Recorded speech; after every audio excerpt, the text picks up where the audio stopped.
আসসালামু আলাইকুম। এই ভিডিওতে আমরা জাভাস্ক্রিপ্টের সিনক্রোনাস এবং অ্যাসিনক্রোনাস নিয়ে কথা বলবো, যে জিনিসটা আমাদের জন্য অনেক বেশি ইম্পর্টেন্ট। বাই ডিফল্ট আমাদের জাভাস্ক্রিপ্ট সিনক্রোনাস প্রোগ্রামিং মেইনটেইন করে কাজ করে।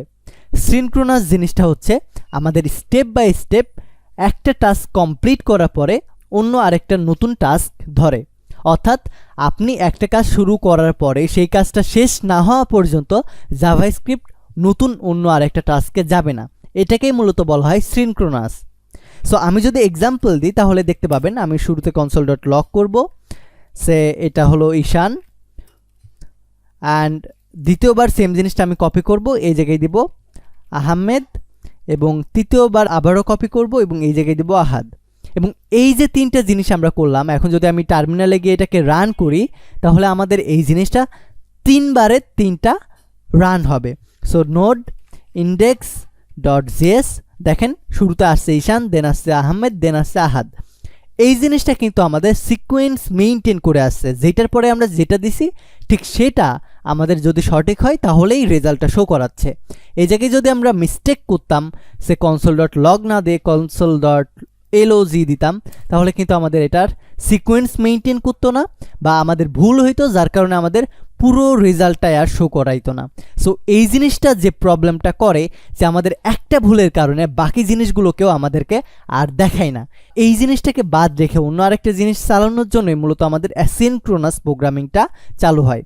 যখন আমরা অ্যাসিনক্রোনাস ব্যবহার করব তখন আমাদের যে জিনিসটাকে ফাংশন বলি, বা যে জিনিসটা আমরা রিটার্ন করি বা আউটপুট দেখতে চাই, সেই জিনিসটা যদি লোডিং হয় বা কোনো একটা সমস্যা হয় বা কোনো কিছু করতে যদি সময় লাগে অনেক বেশি, তখন সেই জিনিসটাকে বাদ রেখে অন্য যে সঠিক জিনিসগুলো আছে বা সিকোয়েন্স অনুযায়ী অন্য যে প্রোগ্রামগুলো আছে সেই প্রোগ্রামগুলো রান করবে, এবং অ্যাট দ্য লাস্ট যে ইরোরটা আছে বা অ্যাট দ্য লাস্ট যে আমাদের প্রোগ্রামটা আছে সেই প্রোগ্রামটা রান করবে।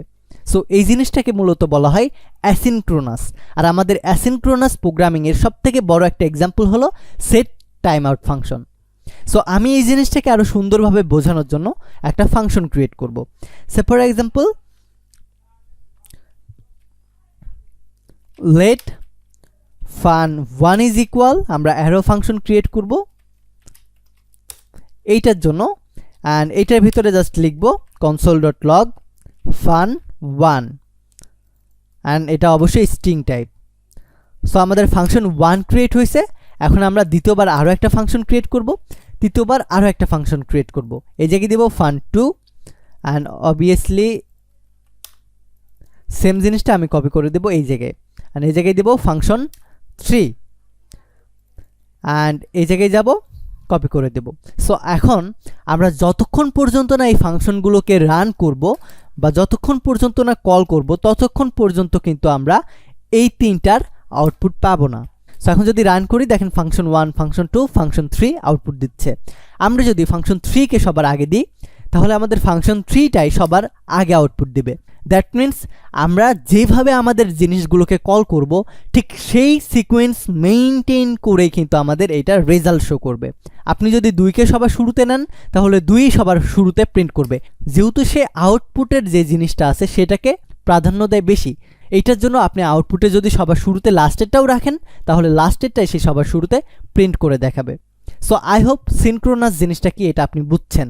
এখন আমি অ্যাসিনক্রোনাসে যাব। অ্যাসিনক্রোনাসে যাওয়ার জন্য আমি জাস্ট এই তিনটা জিনিসকেই সিকোয়েন্স অনুযায়ী রাখবো, এবং আমাদের যে দ্বিতীয় ফাংশনটা আছে এই ফাংশনটা সেট টাইম আউট ফাংশনের ভিতরে রেখে দিব। সো এইটার জন্য আমরা যদি সেট টাইম আউট ব্যবহার করতে চাই তাহলে আমাদের দুইটা জিনিস করতে হয়। সবার শুরুতে আমাদের সেট টাইম আউট ফাংশন ব্যবহার করতে হয়, এবং এইটার ভিতরে দুইটা জিনিস রাখতে হয়, একটা আমাদের কলব্যাক ফাংশন এবং 2 আমাদের টাইম। এইটার জন্য আমি এই জায়গায় আমি আরও একটা ফাংশন ক্রিয়েট করব, লেট সে আমি দিলাম লোডিং টাইম, এর নামে একটা ফাংশন ক্রিয়েট করব, এবং এই ফাংশনের ভিতরে আমরা console.log করব, অথবা এই console.log কাট করে এনে এটাকে রেখে দেব।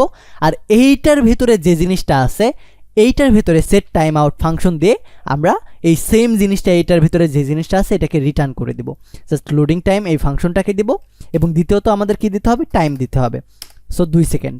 সো এতটুকু করার পরে এখন যদি আমি এটাকে রান করি তাহলে দেখতে পাবেন ফাংশন 1 আসছে, ফাংশন 3 আসছে এবং অ্যাট দ্য লাস্ট আমাদের 2 সেকেন্ড পরে ফাংশন 2 আসছে।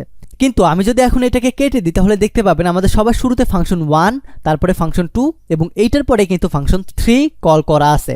কিন্তু এখন সেটা আর সিকোয়েন্স মেইনটেইন না করে এখন এটা অ্যাসিনক্রোনাস ভাবে কাজ করতেছে। সো এখান থেকে আপনি কি বুঝলেন? এই সেম জিনিসটা যদি আমাদের সিনক্রোনাস প্রোগ্রামিং অনুযায়ী অর্থাৎ জাভাস্ক্রিপ্টের ডিফল্ট অনুযায়ী কাজ করতো তাহলে আমাদের এই সেট টাইম আউটটা করার জন্য আমাদের 2 সেকেন্ড অপেক্ষা করাইতো, দেন আমাদের তৃতীয় নাম্বার যে ফাংশনটা আছে সেই ফাংশনটার আউটপুট দিত। যদি আমাদের সেট টাইম আউটটা অ্যাসিনক্রোনাস না হইতো তাহলে আমাদের 2 সেকেন্ড অপেক্ষা করার পরে এইটা আগে আউটপুট দিত, এইটা আউটপুট করার পরে আমাদের তৃতীয় নাম্বারটা আউটপুট দিত, তার আগে কিন্তু দিত না।